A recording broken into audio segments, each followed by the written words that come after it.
Olá pessoal, vamos retomar nossos estudos na disciplina de leitura e produção de textos acadêmicos com um pensamento teórico sobre a leitura. Vale dizer de início que o bom leitor, o leitor proficiente, é aquele que tem o hábito constante, estruturado, desejoso, de ler. Mas é claro que a teoria sempre vem iluminar e ajudar um pouco a nossa prática. Então vamos lá? Vou sair de cena um pouquinho para focarmos no texto e falar sobre leitura, sobre as dimensões e o desenvolvimento é falar de foco. Então vamos focar em nossa aula de hoje. Então vamos começar com uma questão: o que significa ler? Uma questão densa, uma questão profunda. E as nossas alternativas de resposta: ler é decodificar uma mensagem para alcançar a intencionalidade do autor.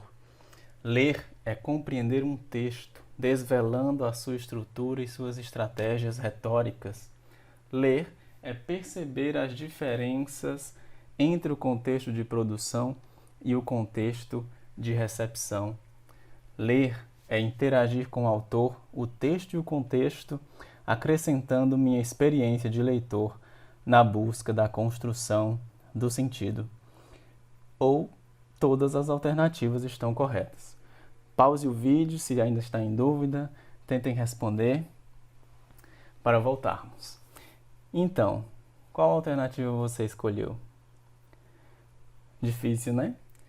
Se formos por determinadas teorias da leitura bastante recentes, muito vigentes, sobretudo no final do século XX, iríamos marcar a letra D apenas. De fato, é uma alternativa bastante coerente e muito completa. Ler é interagir com o autor, o texto e o contexto.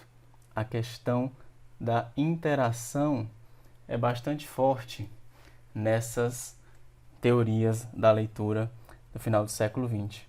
Mas percebam aí, cada uma dessas alternativas trata com ênfase em uma das dimensões da leitura: autor, texto, contexto e leitor.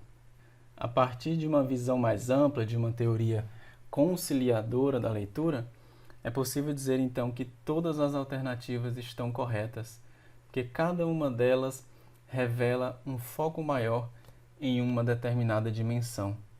É preciso decodificar, é preciso compreender e analisar o texto, é preciso perceber as diferenças entre os contextos e, claro, é preciso interagir como leitor para construir o sentido do texto. Podemos reescrever de forma mais concisa, com as palavras de Hildo Cosson, dizendo que ler é ouvir o autor, ler é analisar o texto, ler é compartilhar os sentidos de uma sociedade, ou seja, compartilhar os contextos. Ler é construir o sentido do texto e só o leitor pode fazê-lo.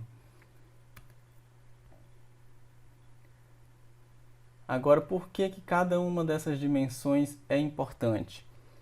Dependendo do gênero do texto, dependendo do tipo de texto, nós precisaremos ter um foco maior em determinadas dimensões e, independente do tipo de texto, é preciso que nós passemos pelas 4 dimensões. Vejamos nesse gráfico que os textos técnicos científicos mais denotativos, ou seja, que buscam a exatidão, que buscam evitar a ambiguidade, o excesso de polissemia da linguagem, eles nos exigem um foco maior na análise textual, enquanto textos mais conotativos, ou seja, mais abertos à polissemia da linguagem, como textos ensaísticos e literários, abrem maiores possibilidades de leituras pessoais e de leituras contextuais.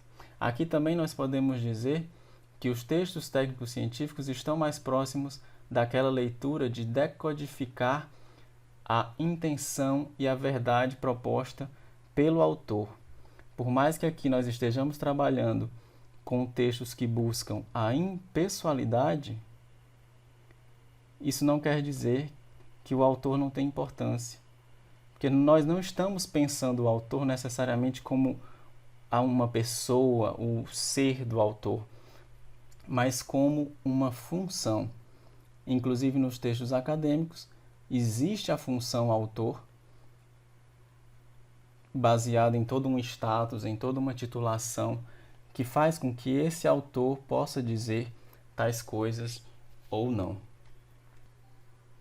Um outro exemplo de função autor que esclarece essa ideia de que o autor não é necessariamente uma pessoa são as normas do direito, que é ao mesmo tempo um exemplo bastante útil para pensarmos que por mais que um texto busque ser denotativo, ou seja, em nada ambíguo, completamente exato, ele nunca consegue isso porque a linguagem é em si mesma conotativa. Tanto é que os textos do direito que gostariam de dizer uma coisa exata precisam de todo um arcabouço da jurisprudência e dos advogados para estarem interpretando o que se quis dizer com aquele texto, e existem os supremos tribunais para expedir as súmulas e a jurisprudência, tentando esclarecer toda essa conotação implícita à linguagem. Aqui neste diagrama do Hernani Terra, de Práticas de Leitura e Escrita, um livro bem recente, ele organiza essas dimensões, pensando aqui o contexto de produção em sua relação com o autor e o contexto de recepção em sua relação com o leitor. O que é contexto, professor? Não entendi ainda. Contexto é tudo aquilo que está fora do texto, não é o texto em si, mas o influencia. São as ideologias da época, são os conceitos vigentes à época, é a própria forma de escrever da época do autor. Quanto mais distante da nossa, mais diferente será. Já vimos como a língua varia no tempo e no espaço. Hernani Terra vai dizer que ele cria essa linha pontilhada entre autor e leitor, porque a relação entre eles é necessariamente mediada pelo texto escrito. Hoje nós poderíamos buscar uma junção aí entre essas duas figuras do autor e do leitor, pensando essa questão da interação de que já falamos, no neologismo do lautor, muito interessante, que tenta dar conta dessa posição hoje privilegiada que temos de poder sobre as mídias, sobre os textos sociais e de gerarmos novos textos, né? Os espaços de publicação estão abertos para todos, cabe expressar-nos. Essa frase do Hernani Terra é muito interessante nesse sentido, que falar de leitura implica falar em escrita, ou seja, ao lermos estamos sempre de alguma forma aprendendo a escrever e o texto sempre busca uma resposta, como veremos mais daqui a pouco na questão do desenvolvimento da leitura e dos tipos de leitura. Então, falar de leitura implica falar em escrita, pois ler é perceber as estratégias que o produtor do texto usou para dizer o que diz.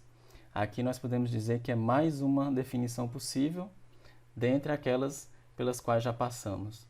Com um foco aqui, eu diria também muito na questão do autor, o produtor do texto.